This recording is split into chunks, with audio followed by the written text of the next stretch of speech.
Assalamualaikum warahmatullahi wabarakatuh. Kami dari kelompok 6 akan menjelaskan tentang hambatan perdagangan tarif. Sebelum melanjutkan ke materi, kami akan memperkenalkan diri terlebih dahulu. Saya Dewi Mesrura Maulidia dan ada teman saya Della Revinovi Saputri dan Damaris Ikdam Wibowo. Hambatan perdagangan. Hambatan perdagangan atau trade barrier adalah setiap penghalang yang membatasi pergerakan arus perdagangan dari segi regulasi atau peraturan pemerintah yang membatasi perdagangan bebas. Umumnya, tujuan tindakan ini adalah untuk melindungi kepentingan ekonomi domestik. Tujuan hambatan perdagangan. Hambatan perdagangan biasanya untuk melindungi perekonomian dalam negeri, terutama industri strategis. Hambatan seperti tarif atau pajak dapat menguntungkan pemerintah, produsen dalam negeri, dan kepentingan nasional. Tapi, kebijakan pembatasan perdagangan seringkali mengorbankan konsumen. Mereka kemungkinan besar akan menanggung harga barang yang lebih mahal karena pasokan lebih sedikit. Selain alasan ekonomi, pemberlakuan batasan juga sebagai balasan untuk tindakan serupa dari negara mitra. Misalnya, dalam kasus dumping, sebuah negara akan melawannya melalui kebijakan anti-dumping. Jenis hambatan perdagangan. Beberapa jenis hambatan perdagangan sengaja dirancang. Misalnya, pemerintah dapat mengeluarkan kebijakan perdagangan seperti tarif, non-tarif, subsidi, anti-dumping, embargo, mata uang kurs, dan lain-lainnya. Di sini, kelompok kami akan menjelaskan kebijakan perdagangan pemerintah, tarif. Tarif merupakan sebuah bentuk pajak atau bea yang diretribusikan dalam sebuah produk ketika produk tersebut melewati lintas batas teritori antar negara.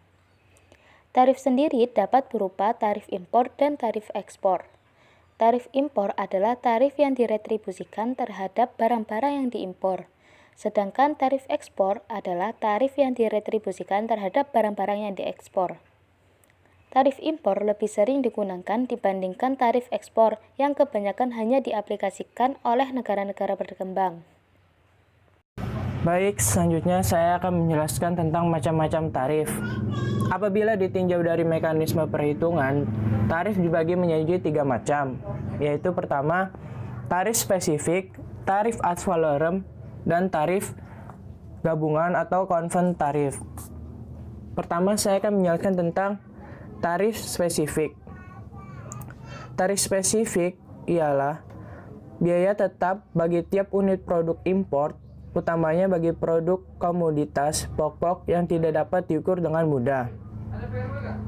Yang kedua, tarif ad valorem ialah tarif yang diaplikasikan bagi barang-barang manufaktur dan disesuaikan dengan harga sehingga cenderung konstan. Tarif ini dapat melindungi produsen-produsen domestik ketika harga sedang mengalami fluktuasi. Yang terakhir ada tarif gabungan atau konven tarif. Tarif ini merupakan perpaduan dari keduanya. Tarif ini direstribusikan bagi produk-produk manufaktur, hasil olahan bahan-bahan mentah yang dikenai tarif. Tarif ini menjamin perlindungan bagi supplier bahan-bahan mentah, domestik, dan bagi industri produk-produk jadi. Selanjutnya ada sistem tarif. Dalam menentukan besarnya tarif yang berlaku bagi setiap barang atau komoditi yang diperdagangkan secara internasional, para pelaku perdagangan internasional, eksportir maupun importir, menggunakan pedoman berdasarkan sistem tarif yang berlaku. Sistem tarif yang dimaksud adalah sebagai berikut. Yang pertama, tarif tunggal, single column tarif. Penggunaan satu tarif untuk satu jenis barang atau komoditi yang besarnya berlaku sama untuk importir komoditi tersebut dari negara mana saja, tanpa kecuali. Yang kedua, tarif umum atau konvensional, general conventional tarif. Dikenal juga dengan istilah tarif berganda, double column tarif, yaitu pengenaan satu tarif untuk satu komoditi yang besar persentase tarifnya berbeda antara satu negara dengan negara lain. Yang ketiga, Tarif preferensi.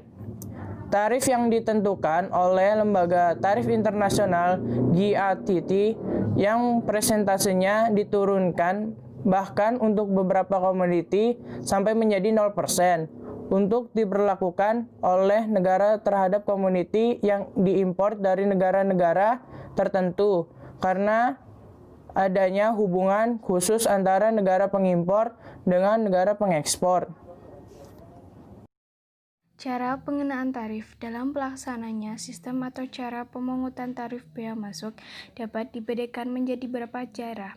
1. Dasar nilai atau ad valorem. 2. Dasar jumlah barang atau ad spesifik. 3. Compute. Yang pertama, dasar nilai atau ad valorem.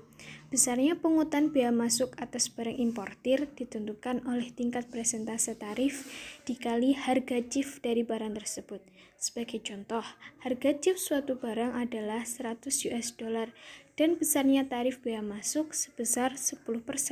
Sedangkan kurs per 1 US dollar sama dengan Rp5.000, maka besarnya bea masuk yang dikenakan sebesar 10% dikali 100 US dollar dikali 5.000 sama dengan Rp250 juta. Keuntungan 1. Dapat mengikuti perkembangan tingkat harga atau inflasi.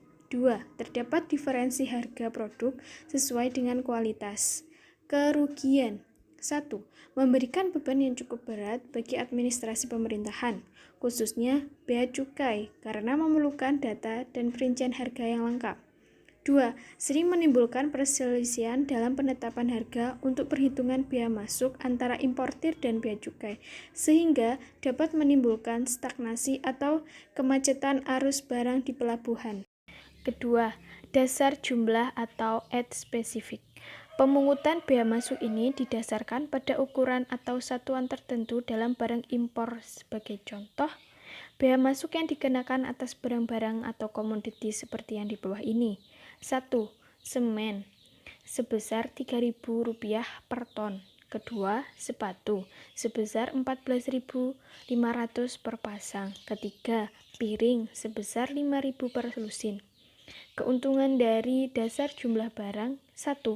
Mudah dilaksanakan karena tidak memerlukan perincian harga barang sesuai dengan kualitasnya. Kedua, dapat digunakan sebagai alat kontrol proteksi industri dalam negeri. Kerugian 1. Pengenaan tarif dirasakan kurang atau tidak adil karena tidak membedakan harga dan kualitas barang. Kedua, hanya dapat digunakan sebagai alat kontrol proteksi yang bersifat statis. Compute. Pengenaan tarif yang merupakan kombinasi dari ad valorem dan ad spesifik. Contoh, sejenis barang tertentu dikenakan bea sebesar 10% dari ad valorem, ditambah dengan Rp50.000 setiap unit. Dampak dari tarif. Pembedaan tarif terhadap suatu komoditi atau barang dapat mempunyai dampak atau efek terhadap perekonomian suatu negara, khususnya terhadap pasar barang tersebut. Beberapa dampak atau efek tarif tersebut adalah 1. Dampak terhadap harga atau price effect, menyebabkan harga barang di dalam negeri menjadi naik.